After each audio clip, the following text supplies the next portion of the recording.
Welcome to the CarGurus used car review of the Mercedes-Benz C-Class. If you wish upon a three-pointed star, you're in the right place. For a long time, the C-Class was the entry-level car in the Mercedes range. The A-Class has since changed that, but for some, the classy C is still where proper Mercedes-Benz ownership begins. The model we are concentrating on today was launched in 2014 and is available as a petrol, a diesel or a hybrid. There's also an estate body variant, but today we are looking at the saloon, which is also available with a manual or automatic gearbox and with two-wheel drive or four-wheel drive.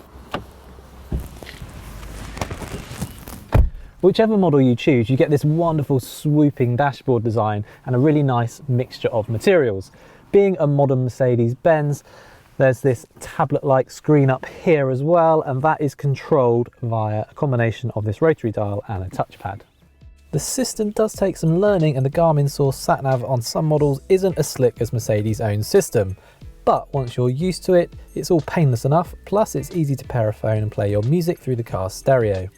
As a car built to cover lots of motorway miles, you'd expect the C-Class to be comfortable, and it doesn't disappoint.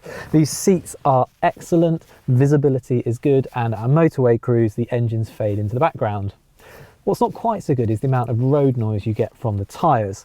And also, down a twisty road, the C-Class doesn't disgrace itself, but nor could you really call it sporty. Unless, that is, you opt for a high-performance AMG model, which are quite simply brilliant fun to drive as well as fabulously quick. Realistically though, it is likely to be one of the more ordinary engines that piques your interests. Most popular are diesels such as this car, followed by petrol engines, and then the hybrid C300H and C350E. On that front, it's worth noting that if you opt for an AMG or a hybrid C-Class, you do lose a bit of boot space, which is another reason why a petrol or a diesel model is going to make the most sense for the majority of buyers. In terms of how much space you get, it's pretty much identical to a BMW 3 Series, which is to say there's enough room for a couple of large cases.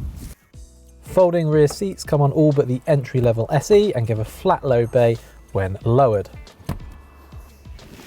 As you'd expect of an executive car that's built to whisk colleagues around to important business meetings, there's plenty of space in the back here for a couple of adults. There's also some bottle holders in the doors here, another storage pocket here for those vital business documents, or if you've got kids, these are great places for putting sweet wrappers and raisins. It's also only really kids who'll be happy to travel in the middle seat over long distances because it is a touch narrow.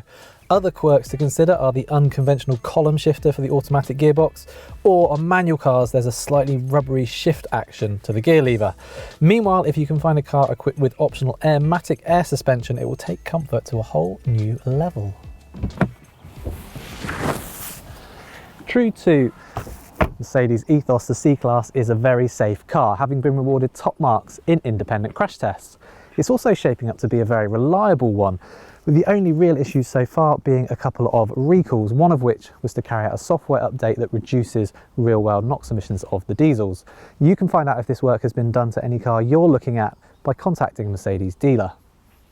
We'd also advise insisting on a full service history so that you can be sure the car has been correctly maintained, and inspect the bodywork and wheels carefully for any signs of damage that could be used as negotiating points when it comes to agreeing on price. As ever, by searching on CarGurus, you can see how the price of a model compares with similar cars listed in your area, with our rankings prioritising the best deals from top-rated dealers. As far as specification goes, you can't really go wrong because even the entry-level SE model includes things like a reversing camera and climate control. From there you can upgrade to a Sport with its larger alloy wheels, heated seats and parking sensors. And the next step up from that is an AMG line, which looks sporty, or a high-performance AMG model, which very much is sporty. Whatever model of C-Class you choose, the good news is it will look and feel very much like the real deal as far as Mercedes-Benz ownership goes, which, let's face it, is the point. Now, before we go, we are going to remind you to subscribe to our YouTube channel where you can find lots of other used car reviews like this one. And if you're searching for a Mercedes-Benz C-Class for sale, or indeed any other used car, do check out cargurus.co.uk. We'll see you next time.